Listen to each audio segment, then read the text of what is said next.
खुरम साहब, आपका इस पे कमेंट किया जिसने शेर अफजल मरवत साहब हैं, इस तरह के और भी बहुत से लोग हैं जिनके साथ ज्यादती हुई। पार्टी, आप भी अपनी पार्टी में थे, आपके साथ भी जो कुछ हुआ आप उसको भी एक्सप्लेन कर सकते हैं। और सबसे बढ़कर फिर आगे जाके जब तहरीक इन्होंने चलानी है तो एक तो स्ट्रीट पावर पीटीआई के पास है, पीटीआई दावा करती है, फिर मौलाना साहब की ज़रूरत क्यों है? देखें, पैमाना जो होता है ना, जो तराजू है, किसी भी चीज़ को आप तराजू पे तोलते हैं। हम तो अपनी बात तो करते नहीं है। हमारे साथ तो जो इन्होंने किया उसके बाद हमने इनके आगे स्टैंड लिया और हम आज तक उस पर कायम हैं। ठीक है। और ना हम कभी वापस लौट के गए और ना हम अपने उस जो हमने जो किया था उससे हमने कहा कि हमने गलत किया। And they know it. Imran Khan exactly knows के क्या किया उसने हमारे साथ। इसलिए अब मेरी ज़ात को तो मैं डिस्कस ही नहीं करूँगा। हमने जो स्टैंड लिया हम उस पर कायम है। और ये वो आप डिसीजंस होते हैं जिनके कॉन्सिक्वेंसेज होते हैं। लेकिन हमारा ये नहीं है कि जैसे शेर अफजल खान कहे कि इधर है ये उधर है, हमारा तो केस आप वो डिस्कस नहीं कर सकती। शेर अफजल की रही बात, तो शेर अफजल इनके लिए एक कारआमद आदमी था। शेर अफजल ने इनकी मूवमेंट को उस वक्त जब इनको ज़रूरत थी उसने मैक्सिमम इनपुट दे के उस मूवमेंट को खड़ा किया। लेकिन पॉलिटिकल पार्टीज के अंदर तहम्मुल, बर्दाश्त और एक नज़्म ज़ब्त होता है। आप ये कोई फौज नहीं है या कोई ऐसा इदारा नहीं है कि जिसमें यस और नो पर ही आप चलेंगे, या कोई आप एक डिसिप्लिन वर्दी पहन के नहीं खड़े हुए। ये पॉलिटिकल पार्टी है जहाँ पर कोई गलत बात भी कहेगा, कोई ठीक बात भी कहेगा, कोई लेफ्ट पे जाएगा, कोई राइट पे जाएगा।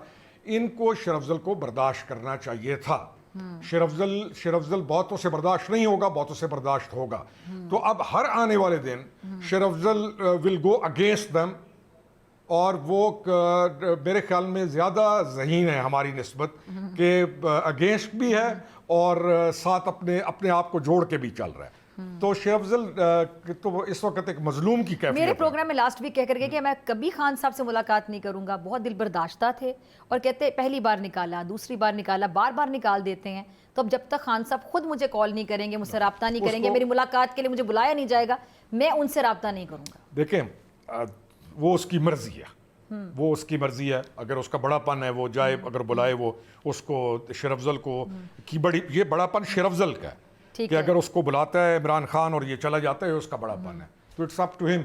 लेकिन ये खेल शुरू होगा आगे और मजीद बढ़ेगा। पार्टीज को जोड़ा जाता है, पार्टीज बचाई जाती हैं, पार्टीज को साथ लेकर चला जाता है। उनको धिक्के दे के निकालना, बाहर करना, इज्जत नफ्स को मजबूर नहीं किया जाता। तो शेर अफजल का बड़ापन है अभी भी, अगर वो चला जाए वापस। ठीक है। शानदाना साहिबा, फिर ईद के बाद हम क्या देख रहे हैं, क्योंकि अब ईद आने में कुछ दिन रह गए हैं, तो हम तब से सुन रहे हैं पूरे रमज़ान में, बल्कि रमज़ान से पहले, कि ईद के बाद बहुत बड़ा एहतजाज होगा अडयाला जेल का दरवाज़ा खुलने के लिए। तो मौलाना साहब को तो अभी तक आप लोग मना नहीं सके। देखिए डॉक्टर साहिबा, मौलाना साहब एक बहुत पुराने मंजे हुए शातिर सियासतदान है। वो वही करेंगे जो UIF के लिए जरूरी है। हमारी तहरीक का नाम है तहरीक तहफ़्फ़ुज़ आईन पाकिस्तान, नॉट तहफ़्फ़ुज़ इमरान खान और तहफ़्फ़ुज़ पीटी। जो चलेगा इस तहरीक में उसका अपना होगा, जो नहीं चलेगा वो खुद अवाम को जवाब दे होगा। साहब आए 100 नहीं भी आते, इट डजंट मैटर। अल्हम्दुलिल्लाह PTI has right now 90% of Pakistan population. आप मेरी बात बिल्कुल मत माने, go out on the street, ask the people and what they will tell you. तो अल्हम्दुलिल्लाह इस वक्त इमरान वाहिद सच्चा। अच्छा, लेकिन शानदाना, सॉरी मैं आपकी बात काट रही हूँ, ठीक है, बहुत से लोग आपके साथ होंगे, मैं आपकी बात से अग्री करती हूँ। ज़ाहिर बात है, जो आपका सपोर्टर होगा, फॉलोअर होगा, वोटर होगा, आपके साथ होगा। लेकिन उनमें बहुत से लोग ऐसे हैं जो आपकी पार्टी की जो स्ट्रैटेजी है, जो अब लोग हैं जिनके हाथ में पार्टी है, उनके फैसले, उस पर तनकीद भी कर रहे हैं। नेचुरली डेमोक्रेटिक पार्टी में तो यही होगा। ये पीपल यहाँ थोड़ी है कि हम सजदे करेंगे अपने लीडर्स को, उनके बटवे उठाएंगे, उनको तारीफें करेंगे। आपके जो हम फॉलोअर्स हैं, जो हमें मिल जाते हैं कहीं बाहर, आपको ज्यादा मिलते होंगे, सारी बात, आप लोग सियासी लोग हैं, वो बड़ा गम और गुस्से का इजहार करते हैं कि पार्टी की जो फैसले किए जा रहे हैं वो ठीक नहीं किए जा रहे। That is what democracy is all about. As I said, ये पार्टी अद्दी फरियाद तारपुर या मरियम नवाज नहीं चला रही है। इमरान खान या बेटी या बहन कोई नहीं चला रहा। चला कौन रहा है ये भी समझ नहीं आ रही होती ना। सॉरी, चला कौन रहा है PTI इस टाइम पे, ये जरा बता दें। आई थिंक जिसको नहीं समझ आ रही ना वो भी समझ जाएगा। ये पार्टी सिर्फ इमरान खान चला रहा है। That's it. ठीक है। तो रोकड़ी साहब, आप इस बात से एग्री करते हैं शानदाना साहिबा की बात से कि सिर्फ इमरान खान साहब अडयाला जेल में बैठ के इस पार्टी को चला रहे हैं, या नीचे वाले अपने भी डिसीजंस ले सकते हैं? नहीं, नीचे वालों की हैसियत ही नहीं। ठीक है। इनकी बहन ने कहा डेमोक्रेटिक पार्टी है, डेमोक्रेटिक पार्टी के अंदर तो पार्टी में आपस में सब मुतफ़्क़ा क्यों रहते हैं, एक पेज पर क्यों नहीं होते? इसने कह दिया, उसने कहा, बात होती क्या और क्या बन के बाहर आती है? फर्द वाहिद की ये डिक्टेटरशिप तो है नहीं। इस पार्टी में जितने भी बाहर फिर रहे हैं इनकी वाकई कोई हैसियत नहीं। तो मेरे एक सवाल का जवाब देना, मुझे याद आ गया फवाद चौधरी साहब और शोएब शाहीन साहब की जो पिछले दिनों में लड़ाई हुई थी, तो खबर सामने आई थी कि फवाद चौधरी साहब ने शोएब शाहीन साहब को मारा इसलिए था क्योंकि शोएब शाहीन साहब आके कहते थे कि खान साहब आपके बारे में कह रहे हैं भगोड़े हैं। तो वो आपको पता है फवाद चौधरी बड़े दबंग है, उन्होंने जाके पूछ लिया खान साहब से। अब हर कोई तो दबंग नहीं होता, तो वहां से बात क्या होती? खान साहब ने कहा मैंने तो आपके बारे में ऐसा नहीं बोला।